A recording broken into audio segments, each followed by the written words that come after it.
Hi all, this is Angie coming to you from Angie's Courtyard. I hope you guys are having a fantastic week thus far.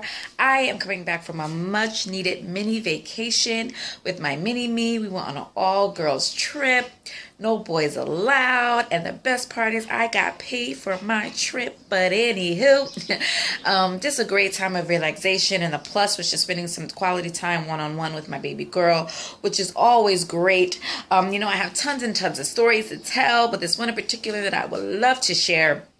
We were at a pool, and the pools are divided by feet. I'm sure you all know, or those of you who don't know, pools are divided up by feet. The tallest feet that was there was 5 feet, and they have this kids section, which is 1.5 feet, which I kept her there because she's in the process of learning how to swim. She's not a pro yet, but she's learning. And, I kept her there because it was a safe zone for her.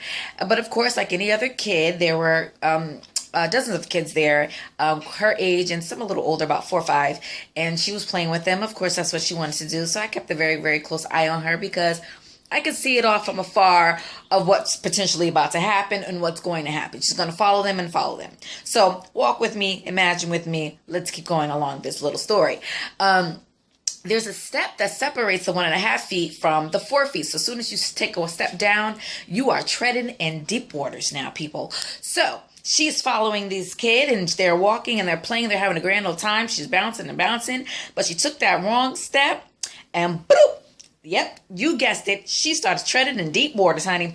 And she started sinking down, and she kicked into survival mode very quickly. She started kicking her feet and her hands, and she started to do what she was learning, and she was kicking and swimming her hands, and she was beginning to float back up, which I was very proud of her. So I'm like, go mama. I'm her biggest cheerleader on the sideline. But then you got these other people who are looking and they're panicking, and I'm like, yo, shut up. She's doing it. So now I have to counteract their negativity. So I'm like, go baby girl, you got it. You got it. You go girl, you go. So she's swimming and she's coming back up and she's really doing it. So I'm like extremely proud of her.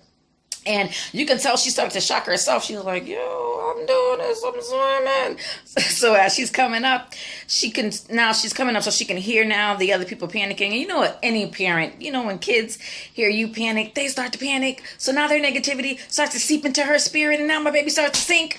I'm like, oh my God. And I started thinking about Peter when he was walking on the water. He was doing it when he had his eye stayed upon Jesus. And he was treading and he was doing that thing. And then doubt, he started realizing, he was like, yo, I'm doing this. And then doubt started creeping in and he started sinking and Jesus had to go pull him up.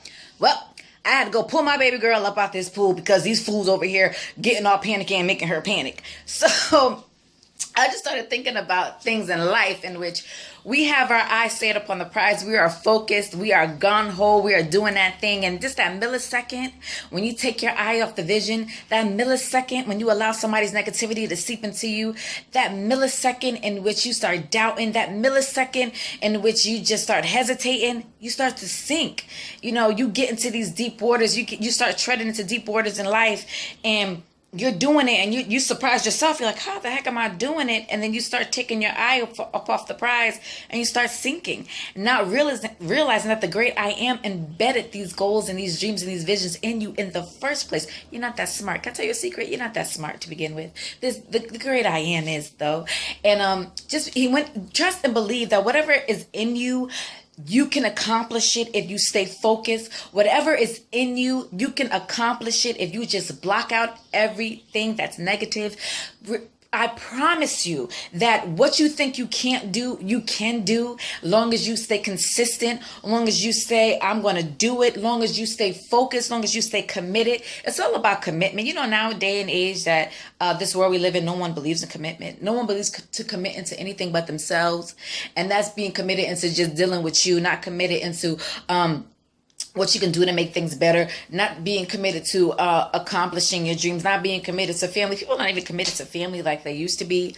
Just start saying to yourself every day, I can do this. I'm a winner. I'm an achiever. I can accomplish this goal. Keep your eyes focused on the prize. Don't look to your left. Don't look to your right. But stay strong, steadfast on the mission at hand and you will get it done.